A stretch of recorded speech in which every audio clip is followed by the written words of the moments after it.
नमस्कार मित्रांनो, Sushila बुरुटे family channel वरती पुन्हा एकदा मी तुमचं स्वागत करते। आज आपण बनवणार आहे बोकडाच्या वजडीची रेसिपी। बघून घ्या मित्रांनो, बाजारातून जाऊन मी ताजी एकदम आत्ता बोकड कापलेली वजडी आणलेली आहे। आपण वजडी किती आणलेली आहे बघा, 500 ग्राम आणल्या, म्हणजे अर्धा किलो वजडी आणलेली आहे। तर आज ही वजडी आणि हे वजडी मधलंच एक कोतळ म्हणते त्याला, आणि ही पोपीस म्हणतात, ही तीन वस्तू ह्याच्यामध्ये मिक्स येतात। तर ही वजडी धुण्यासाठी आपण इथं गरम पाणी ठेवलेलं आहे। ह्याच्यात 2 तांबे थंड पाणी वतलेलं आहे। स्टार्टिंगला थंड पाणी वतायचं। थंड पाणी वतून हे असं थोडस असं घासून चोळून थंड पाण्यानं एकदा धुवून घ्यायची। हे आता आपण ह्याच्यात काय करायचं, ह्याचा वास जातोय, जिरबाट जाते, एकदम स्वच्छ होत्या। अर्धा चमचा हळद टाकायची, पाव चमचा मीठ टाकायचं। हे ज्वारीचे पीठ आहे, आपण भाकरी करतोय ना, ही ज्वारीचे पीठ आहे। ही पीठ जर ह्याच्यात टाकायचं, हे काय करते, आतली घाण सगळी शोषून घेते। बघा एकदम स्वच्छ निघते वजडी, ह्याचा वास येत नाही, चिकट होत नाही।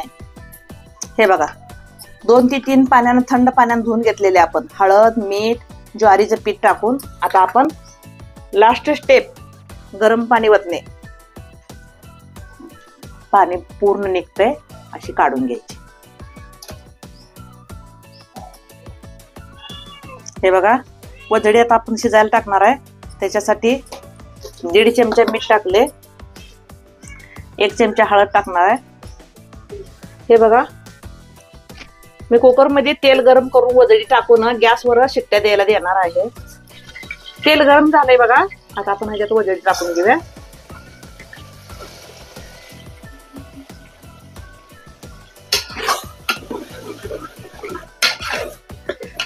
एवढंसं पाणी, एक अर्धा तांब्या पाणी ओतून घ्यायचं गरम। मी तुम्हाला दाखवायसाठी चुलीवर गरम करून वजडी दाखवले। आता आपण ही गॅसवर 4 शिट्ट्या देऊन घेऊया। वजडी कुकर मध्ये शिजायला टाकलेली आहे, तोपर्यंत आपण आता मसाला तयार करून घ्या वजडीसाठी।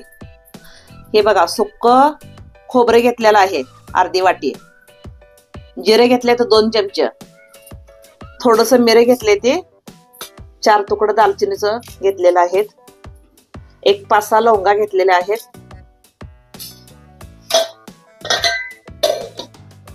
आता आपण ही मिक्सर मध्ये बारीक करून घेऊया। आलं लसूण कोथिंबीर आलं बारीक करायचं, खडी मसाला जिरं आणि खोबरं हे आलं बारीक करायचं। हे बघा वजडीसाठी आपण तुम्हाला मसाला दाखवला होता, ते आता मिक्सर मध्ये बारीक करून घेतलेला आहे, खडी मसाला खोबरं आलं लसूण कोथिंबीर। आता आपण वजडी तयार करूया। वजडी शिजवून आणलेली आहे कुकर मध्ये 4 ते 5 शिट्ट्या काढलेल्या आहेत। हो का, मस्त पैकी वजडी शिजलेली आहे। आता आपण चुलीवर कढई ठेवलेली आहे, आता ही भाजी तयार करूया। फोडणीसाठी आपण तेल टाकून घेऊया, कढई गरम झालेली आहे। 3 ते 4 चमच तेल सोडलेलं आहे। जास्त रस्सा करायचा नाही वजडीला। ह्या फोडणीसाठी वजडीसाठी एक मोठा टमाटा चिरून घेतलेला आहे, मोठा एक कांदा चिरून घेतलेला आहे। हे बघा 4 ते 5 शिट्ट्या दिलेल्या होत्या कुकर मध्ये। आता आपण ही शिजलेली कशी वळकायची, छान शिजल्या हो बाई, मस्त शिजल्या, मऊसूत शिजल्या वजडी। तेल गरम झालेलं आहे, पहिला कांदा टाकून घ्यायचा। जास्त कांदा भाजायचा नाही, थोडासा लालसर झाला ना लगेच टमाटा टाकून घ्यायचा, टमाट्यानं तेल थंड होते।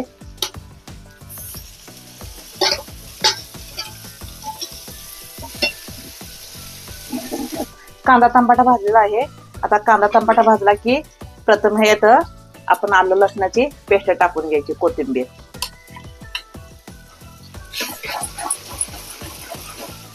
हे बघा जास्त भाजायची नाही, सोपी पद्धत आहे एकदम। हा सुका मसाला टाकून घेऊया।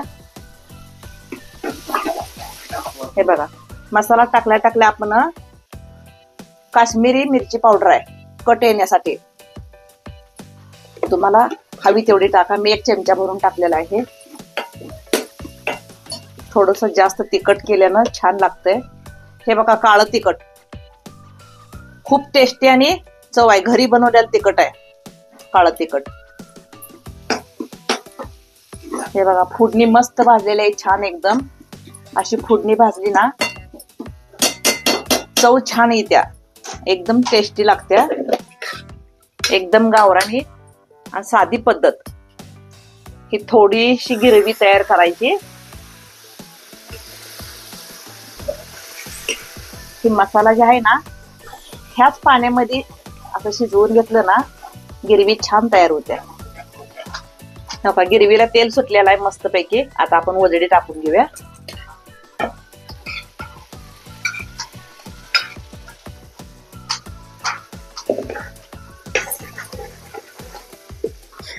गावरान चुलीवरची रेसिपी बोकडाची वजडी तुम्ही पण नक्की बनवून बघा. आणि ही रेसिपी कशी वाटली मला कमेंट करून नक्की कळवा मित्रांनो. आवडली असेल तर लाईक करा, शेअर करा. चॅनेलवर नवीन असाल तर सबस्क्राईब नक्की करा. वजडीची रेसिपी तयार झालेली आहे, तुम्ही बघू शकता. आता आपण आता ह्या बाउल मध्ये काढून घेऊया. हे बघा वजडी मस्त झालेली आहे, रेसिपी तयार झालेली आहे, छान शिजलेली आहे. आता आपण ह्याच्यामध्ये काढून घेऊया. वजडीची रेसिपी तयार झालेली आहे मित्रांनो, बघून घ्या तुम्ही. ही रेसिपी तुम्हाला कशी वाटली मला नक्की कमेंट करून कळवायचं. चॅनेलवर नवीन असाल तर लाईक करा, शेअर करा, सबस्क्राईब नक्की करा. व्हिडिओ पाहिल्याबद्दल धन्यवाद.